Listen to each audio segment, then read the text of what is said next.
Assalamualaikum warahmatullahi wabarakatuh. Selamat datang kembali pada channel saya. Pada video sebelumnya saya sudah menjelaskan bagaimana cara untuk memilih PC untuk analisis bioinformatika, dari mulai budget, prosesor, RAM, sistem storage, dan juga graphic card. Nah, tapi tentu tidak semua orang bisa mengeluarkan uang atau menyiapkan budget untuk langsung membeli PC bioinformatika. Nah, bagaimana kalau Anda ingin melakukan analisis bioinformatika tapi terkenal dengan biaya? Tenang, ada solusi yang bisa saya bilang hampir gratis ya, karena setidaknya Anda tetap harus bayar kuota internet, tapi yang lainnya gratis sama sekali, tidak perlu bayar perangkat keras, tidak perlu bayar perangkat lunak, tidak perlu beli storage dan sebagainya. Semua disiapkan secara gratis, free, hanya bermodalkan laptop. Ya, bahkan bukannya laptop, HP pun bisa gitu, tablet pun bisa. Kenapa? Karena kita mengerjakan semua di sistem cloud.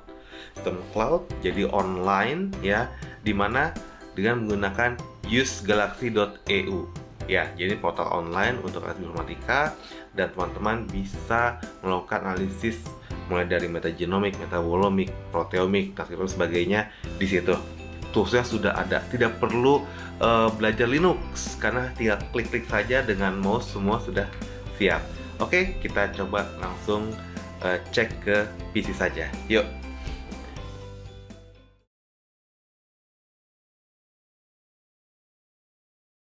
Baik, nah ini merupakan tampilan dari usegalaxy.eu ya. Jadi ini usegalaxy.eu. Sebenarnya usegalaxy ini ada banyak, ada EU, ada com dan sebagainya, ada AU ya, Australia, tergantung dengan servernya. Tapi biasanya untuk hal seperti ini kita concern dengan yang namanya privasi, keamanan data, ya kan? Apalagi Indonesia dengan Undang-Undang Sisnas Undang 11 tahun 2019 yang menyebutkan bahwa tidak boleh ada transfer ke entity lain untuk data digital, data sampel mentah dan sebagainya, sehingga harus kita jaga. Nah, mungkin banyak concern ke situ, atau yang concern ya saya nggak mau penelitian saya bocor gitu.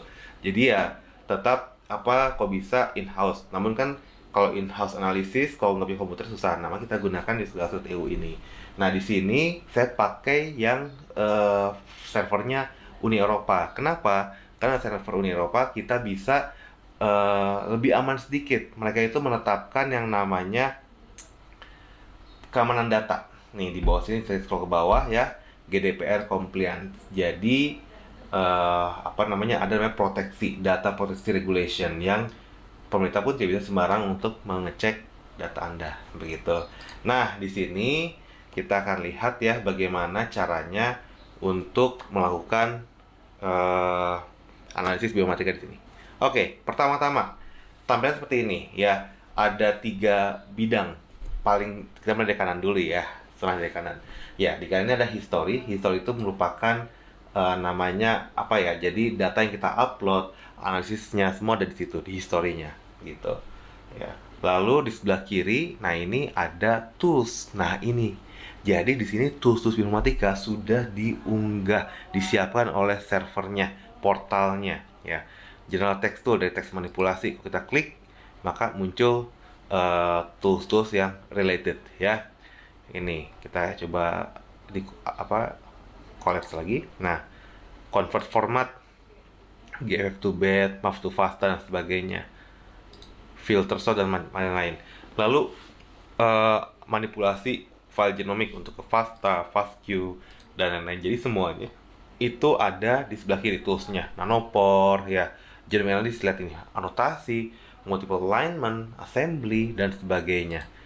Kalau kita klik, nah banyak tools-tools yang mungkin tidak asing kalau teman-teman pernah belajar. Misalkan assembly, ada Raccoon untuk yang Nanopore, long reads ya, Tricycler, Canoe Assembler untuk PacBio ataupun Nanopore juga. Di sini kalau tidak saya salah juga ada untuk Illumina, Velvet, Meta Velvet ya. Nah, ada Spades, Genome Assembler untuk Short Read ya, dan lain-lain. Ya, jadi banyak gitu. Kita tidak perlu install Linux lagi karena semua sudah di sini. Dan bagaimana cara pengoperasiannya? Nah, tadi udah nih jendela sebelah kanan, jendela sebelah kiri. Nah, sekarang kita jendela sebelah tengah. Yang jendela tengah-tengah nih, ini apa nih? Nah, kalau kita klik coba nih, Metaspades kita klik. Nah, muncul di tengah-tengah ini merupakan parameternya. Jadi kita tinggal memahami tools ini kerjanya apa parameter-parameter yang kita siapkan, inputnya apa, misalkan contoh nih Metaspace, FastQ dan lain-lain, lalu tipenya apa dan lain. Jadi kita hanya perlu belajar apa namanya tools ini kerja untuk apa, bagaimana cara mengoperasikan toolsnya.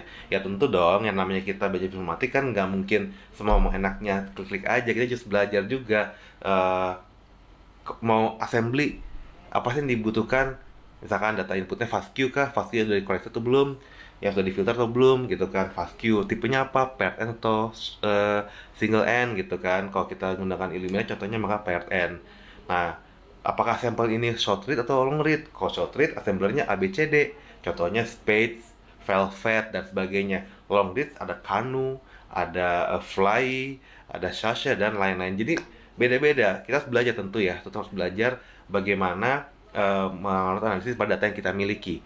Oh, kalau datanya merupakan transkriptom RNA, ya udah RNA Spades misalkan, atau pakai Trinity. Nah, untuk assembly-nya. Lalu uji lanjutnya apa? Nah, itu yang perlu kita pelajari. Kalau kita sudah tahu, maka selanjutnya akan sangat mudah. Tinggal klik saja tools yang ada di sebelah kiri ini, lalu kita tentukan parameternya apa. Beres, gitu. Nah, sekarang saya akan coba demokan satu saja. Kita upload data FASTQ dari Illumina, ya, dari sequencing DNA untuk sampel penelitian saya, dan juga kita analisis untuk melihat quality score-nya, jadi dengan FastQC tools-nya. Oke. Pertama di sini di atas kiri ada tools ya, di bawah tools ini ada upload data, kita klik data harus kita upload. Nah, pilihannya bisa kita choose local file yang ada di komputer. Kalau kita ada di server lain kita pilih remote files atau tinggal pastekan saja linknya apa gitu ya. Nah, karena datanya dari komputer sendiri, kita pilih choose local files. Nah, lalu kita pindah ke tempat di mana datanya akan kita masukkan ya. Data itu ada di Dropbox. Oke. Nah, ini data penelitian saya sendiri. Saya masukkan data yang berupa fastq.gz atau fastq saja langsung ya. FastQ ini yang data dari Illumina dan sudah di unzip. GZ itu di uncompressed, maaf bukan unzip ya. GZ itu atau gzip merupakan satu format kompresi yang umum digunakan pada sistem sequencing ya. Nggak hanya sequencing sih, Linux secara keseluruhan biasanya menggunakan GZ, nggak pakai zip. Nah, seperti itu. Tipenya apa? Bisa auto detect. Kalau saya sudah tahu mau sebagai FASTQ bisa juga, tapi biasanya saya biarkan saja auto detect gitu ya. Lalu tinggal start saja. Gitu. Nah, tinggal start, biarkan dia mengunggah datanya. Ini tergantung koneksi internet. Jadi tadi saya bilang syaratnya hanya satu, koneksi internetnya cukup bagus ya. Jadi modelnya itu. Dengan apa mengerjakannya? Laptop 4 jutaan pun jangan 4 juta, 3 jutaan, 2 jutaan juga bisa, karena memang hanya mengoperasikan di browsernya, mau Chrome, Firefox, Opera, IE, Edge, nggak masalah. Oke, kalau sudah ini kita close. Nah, lihat di sebelah kanan ini sudah ada ya apa namanya sampel yang tadi saya unggah, masih abu-abu dan ada icon jam sini, berarti masih mengantri QE, masih mengantri. Nah, begitu berubah jadi krem, lalu ada muter-muter ini ya, lagi loading nih apa yang muter-muter nih. Nah, itu sedang diproses. Kalau sudah beres dia berubah jadi warna hijau. Kalau diproses sudah beres nih, kita tunggu sebentar. Nah, selanjutnya apa yang bisa kita kerjakan? Kita coba analisis dengan data tools FastQC. Oke, cari saja FastQC atau kita klik langsung FastQC. Nah, lalu klik di sini FastQC Read Quality Reports. Nah, kita akan mengecek data FastQC. Nah, di sini langsung dipilih sama tools yang otomatis, raw read data from your current history. Kita pilih yang ini, MJBC ini, karena memang hanya satu data ya. Lalu di bawahnya ada kontaminan enggak? Misalkan kalau kita tahu ada kontaminannya apa, sekuennya kita masukkan. Adapter, kalau kita menggunakan adapter tertentu, masukkan dan lain-lain. Kalau sudah, ya sudah isi. Kalau nggak ada, kita lewat saja ya. Dan selanjutnya pastikan semua parameter sudah dicek yang diinginkan, dan selanjutnya kita execute. Nah, execute, maka lihat di bagian historinya akan ada tambahan data baru. Jadi history itu berisi data yang kita upload dan juga hasil analisis, begitu ya. Nah, ini FastQC on data one, web page, dan raw data. outputnya tergantung toolsnya apa. Nah, untuk toolsnya dari FastQC, dia outputnya ada dua. Pertama, raw datanya untuk digunakan, mungkin kalau mau diproses dengan multi QC. Jadi, beberapa hasil FastQC kita gabung, kita collapse jadi satu. Nah, dan juga ada web page-nya, hasilnya kita di situ, ya. Nah, kita tunggu sebentar, sedang proses. Jangan lupa setiap kali menggunakan tools ini harus melakukan citing, ya. Citing nih. Jika Anda menggunakan Galaxy, mohon untuk melakukan citasi, ya, dengan ini. Ya, tentu sebagai peneliti harus, ya. Nah, sudah beres. Nah, terus gimana datanya? Datanya ialah klik tanda mata di sini, ya, yang web page. Klik, maka yang di tengah itu jila tengah akan berubah jadi hasil. Nah, kelihatan di sini. Inilah tampilan dari FastQC, di mana kita bisa melihat elemen-elemennya dari basis statistik, per base sequence quality, per tile sequence quality, dan sebagainya, ya. Nah, saya nggak akan detail ke sini, hanya menunjukkan seperti ini contoh melakukan analisis dari server Use Galaxy yang khususnya di Eropa, ya. Nah, lalu kalau saya mau download datanya bagaimana? Bisa banget. Tinggal klik di sini yang nomor 2 ini, kita klik, ya. Nah, dia akan membuka uncollapse. Di bawah itu ada tanda disket. Tinggal download aja. Semoga kalian tahu disket itu apa, ya. Nah, download tinggal di save dimanapun itu. Save saja. Nah, tinggal buka. Ya, jadi sangat mudah sekali dan banyak cara untuk melakukan analisis bioinformatika. Tidak harus berbayar, bisa juga yang gratis, tinggal cari saja. Dan nggak hanya Use Galaxy, banyak web server lain yang menawarkan jasa gratis. Misalkan untuk anotasi dengan GESEC, untuk organelle genome, mitokondria, kloroplas.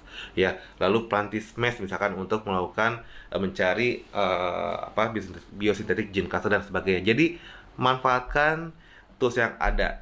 Jangan kendor, semangat untuk melakukan analisis bioinformatika. Saya Radian, sekian dulu. Wassalamualaikum warahmatullahi wabarakatuh.